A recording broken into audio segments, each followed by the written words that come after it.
Oscar, you want to say something? You want to say something? Yeah, this is Indonesian people. You want to say 안녕하세요 or 사랑해요? No?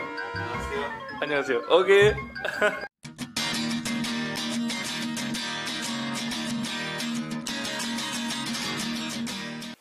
Oke, jadi gue sekarang di kamar, gak jalan-jalan karena lagi malas aja kali ya. Jadi kalian mungkin gak tahu ya jenis visa yang namanya working and holiday. Jadi gue di Australia ini menggunakan visa tersebut, namanya working and holiday visa. Tapi di video kali ini gue nggak akan bahas ataupun jelasin tentang WHV tersebut. Kalian bisa searching itu di YouTube channel yang lainnya karena udah banyak banget itu yang ngejelasin tentang apa itu WHV, kisi-kisi untuk mendapatkannya, triknya dan segala macam, sampai details banget, super details banget. Karena memang syaratnya ribet dan memang itu tiap syaratnya tuh banyak banget pertanyaan-pertanyaan yang bikin jelimet. Nah itu channel-channel yang lain banyak sih ngebahas tentang itu, cuman aku nggak ngebahas kesananya. Gue bakal lebih ke arah tentang suka dan dukanya WHV. Karena menurut gue setelah gue alamin sendiri, setelah 3,5 bulan lah gue di sini, itu banyak sekali sisi-sisi yang sebenarnya lebih harus ditonjolkan. Karena fakta di lapangan itu yang lebih penting kan.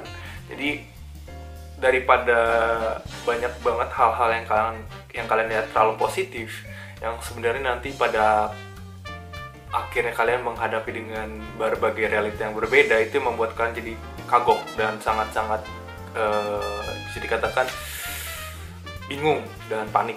Nah di sini gue pengen banget kasih tauin karena berbagi pengalaman dan berbagi informasi dan segala macam. Jadinya ya ini tentang suka dan duka WHV Australia.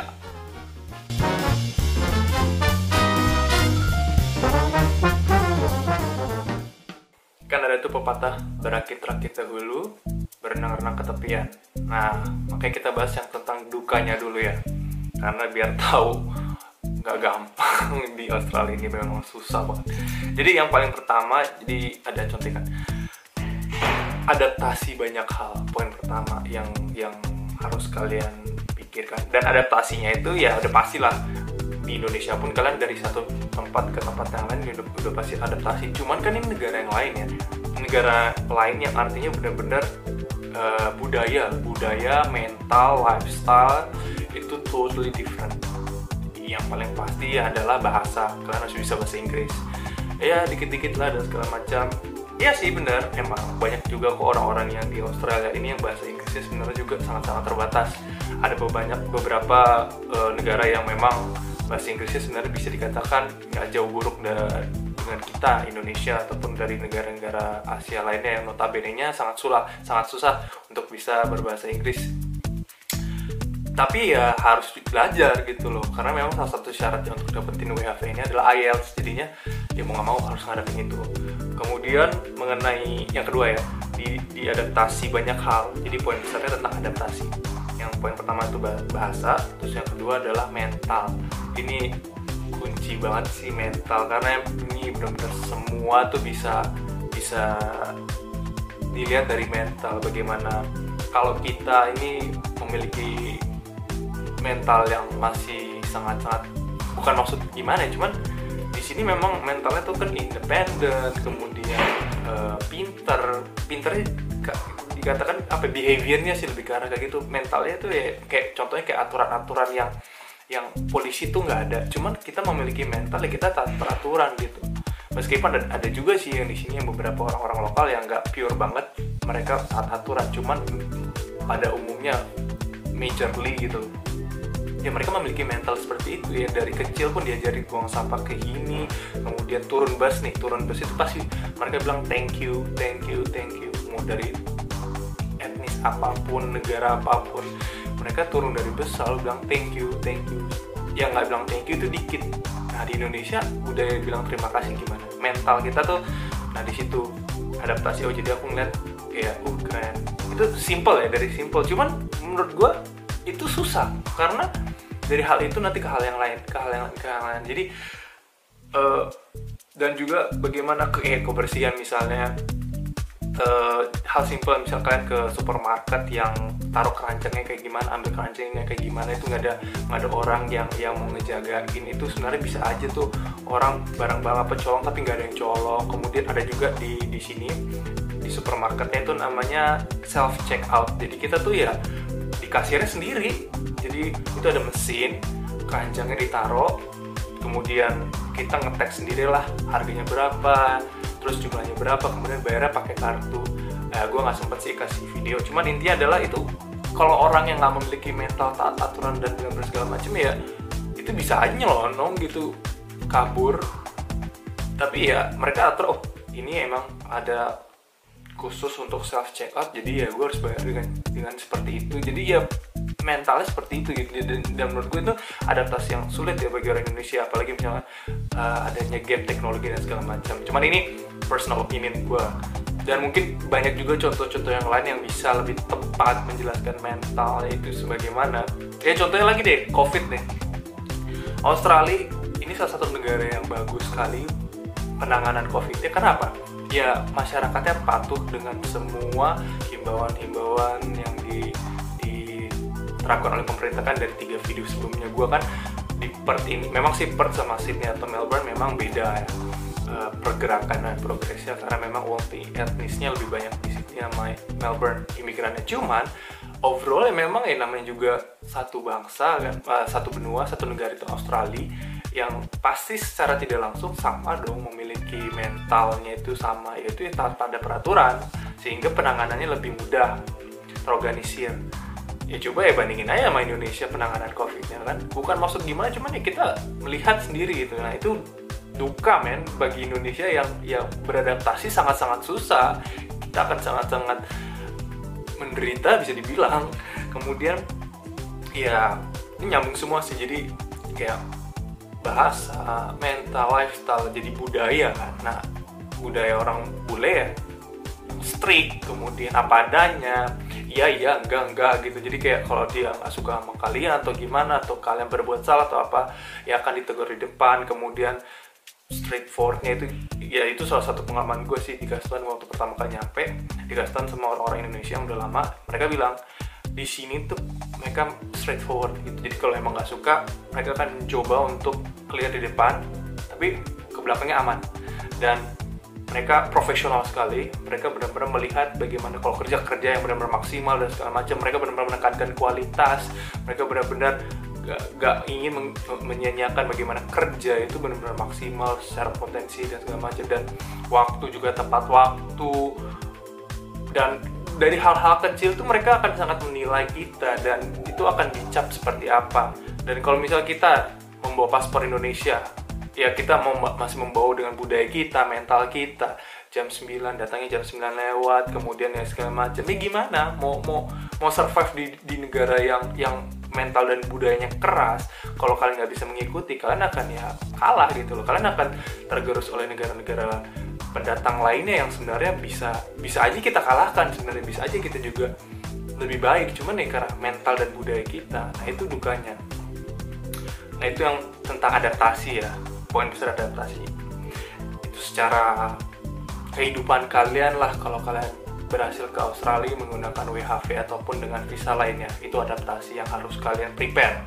Terus yang kedua, ini nih kalau khusus untuk WHV ya, jangan pikir dengan iming-iming banyak banget dari YouTube channel mengenai gaji pekerjaan muda ataupun pekerjaan yang ringan yang di Indonesia yang sangat-sangat tidak dianggap, dan di Australia gaji yang sangat besar, itu mengartikan gampang mendapatkan uang dari pekerjaan tersebut. Itu harus diubah banget mindsetnya, karena memang di Australia ternyata gue ngalamin juga, dan ya memang ini salah satu bagian juga yang sering terlewatkan oleh orang-orang yang mau mengikuti WHV. Nyari pekerjaan di Australia itu susah banget, karena apalagi memang kalau posisi gue sekarang COVID ya. Jadi pekerjaan Australia itu membuat susah itu adalah mereka memiliki requirement atau kualifikasi, ada 2 yang membuat kita sebagai pendatang kesulitan, yaitu sertifikat, dan kedua reference.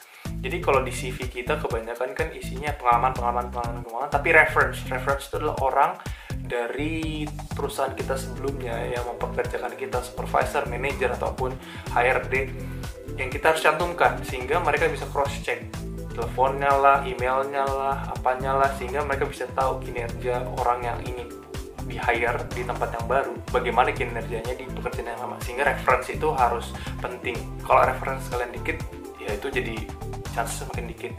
Yang kedua, sertifikat ini bisa dikatakan kayak tiket lah, istilah mereka nya. Jadi ini teman kamar gue namanya Drake.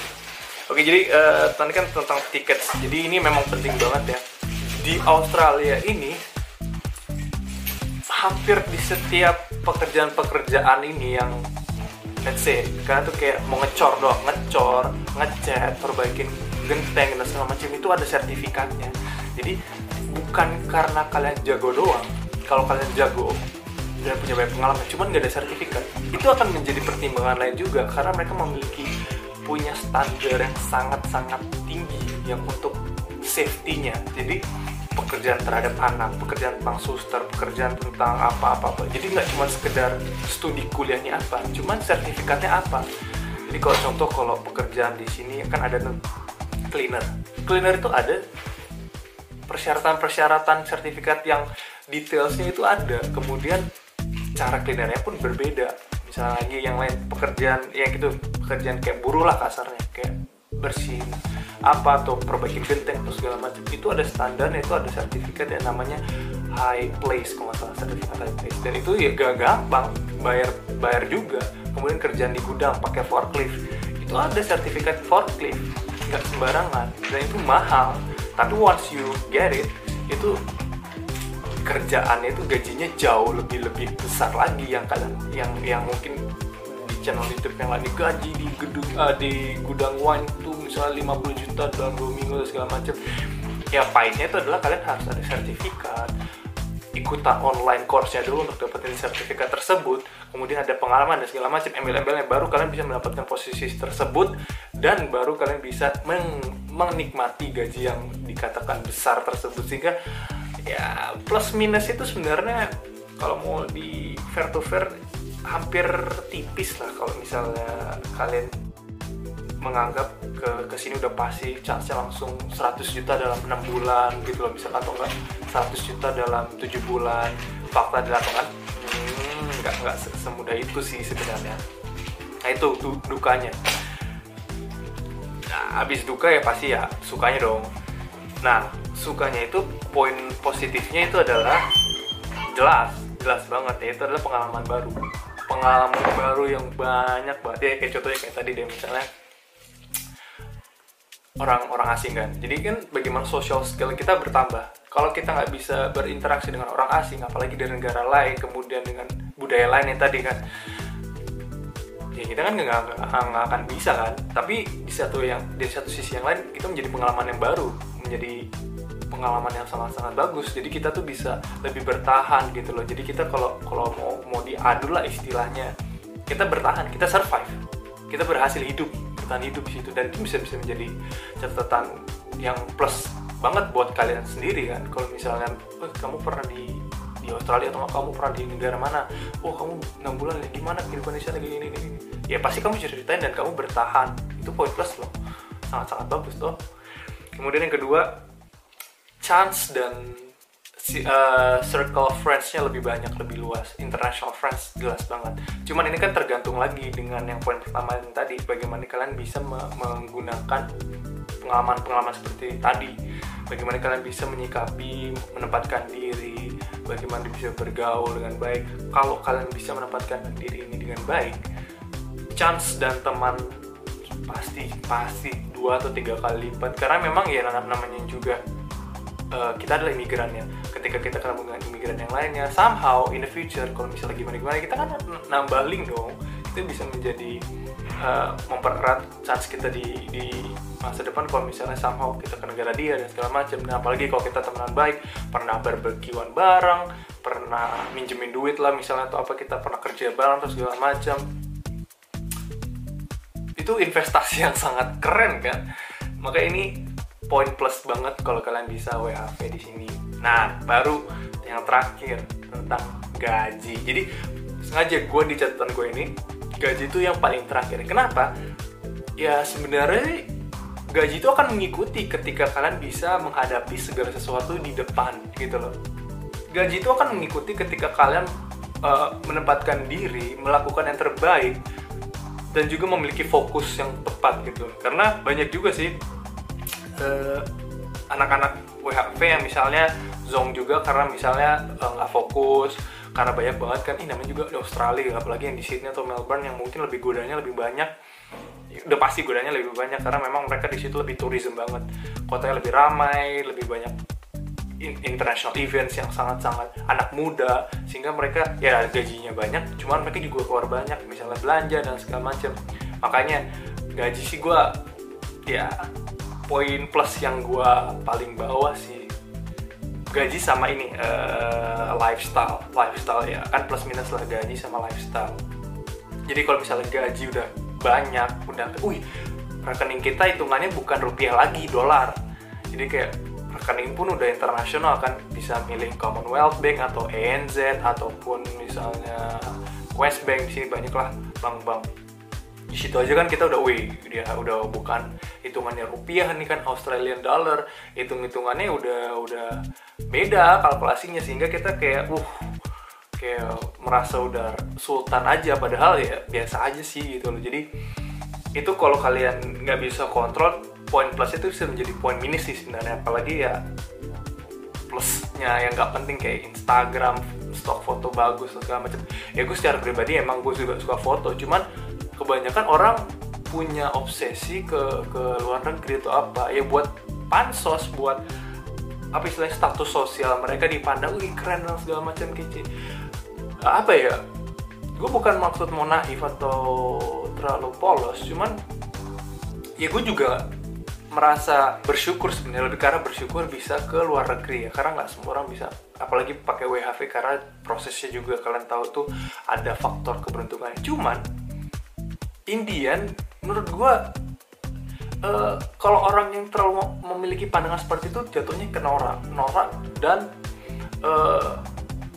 seperti merasa dunianya sempit gitu. Sebenarnya ini baru satu langkah kecil untuk bisa melihat dunia yang jauh lebih besar. Harusnya kalian berpikir kalau misalnya bisa ke Australia pakai WHV ya, bukan kayak kece nih gue udah keren nih Instagram, fotonya bagus segala macam, terus fotonya tuh kebanyakan mukanya semua. Gue bukan maksud ngejek tuh, cuman gue secara pribadi sosial media ini kalau misalnya kita nggak pakai filter yang banyak banget ya, filternya bukan kita nggak main sosial media, pada akhirnya nggak, filternya itu adalah dari diri kita sendiri, melihatnya itu seperti apa.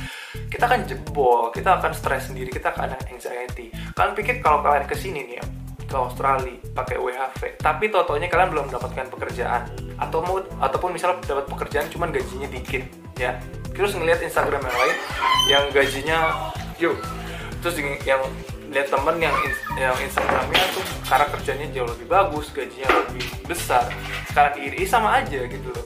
Kalian yang di Indonesia maupun kalian yang udah di Australia tuh akan selalu ada aja tuh anxiety atau insecurity yang lainnya, sehingga it's an endless. Makanya poin plus yang gue bilang gaji dan lifestyle ke Instagram, kemudian status sosial itu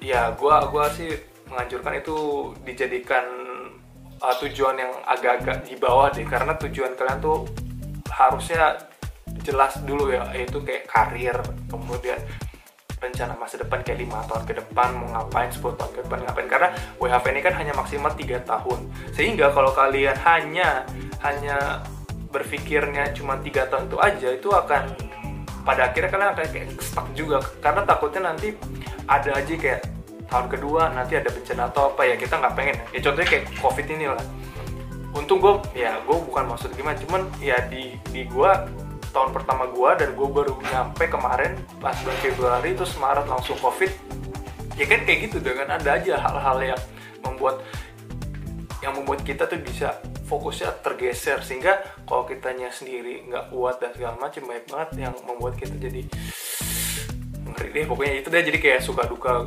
yang gue rasain sih, gue yakin sih banyak banget statement-statement gue yang penuh dengan kelemahan ataupun hal-hal yang mungkin bisa dikritik ataupun hal-hal yang bisa dikembangkan, yang ditambahkan. Pasti gue baru 3 bulan sini dan gue baru ada di Perth, gue belum ke Sydney, ke Melbourne, ke Queensland, ke South Australia, Adelaide dan segala macam. Sehingga jadi gue cuma berharap dari video ini bisa menjadi bantuan, gambaran betapa banyak yang harus kalian prepare kalau kalian mau mengambil langkah WHV sebagai strategi kalian kalau kalian ingin mendapatkan pengalaman ataupun mau mendapatkan gaji dengan pekerjaan yang lebih baik lagi, masa depan yang lebih baik lagi. Tolong kalian catat misalnya beberapa hal yang udah gue jelasin dari suka maupun dukanya, sehingga kalian bisa benar-benar merampungkan segala rencana kalian, karena ini chance yang sangat bagus. Overall ini benar-benar sangat bagus WHV ini. Gue secara pribadi sangat bersyukur karena ini benar-benar bisa membuat kalian memiliki wawasan yang jauh lebih luas lagi, agar kalian bisa semangat lagi, bisa membawa Indonesia ke luar negeri dengan nama yang lebih baik lagi, dengan berprestasi, sehingga kalian harus tahu bahwa ini adalah chance yang bagus. Thank you udah nonton video gue. Semoga di video lainnya gue bisa memberikan informasi-informasi lainnya yang lebih benefit ke kalian, dan tentunya saja bisa kalian nikmati. Oke? Thanks for watching. Oscar, you want to say something? What? You want to say something? Say something? Yeah. This is Indonesian people. You want to say 안녕하세요 or sarangyo? No? 안녕하세요. 안녕하세요. Okay.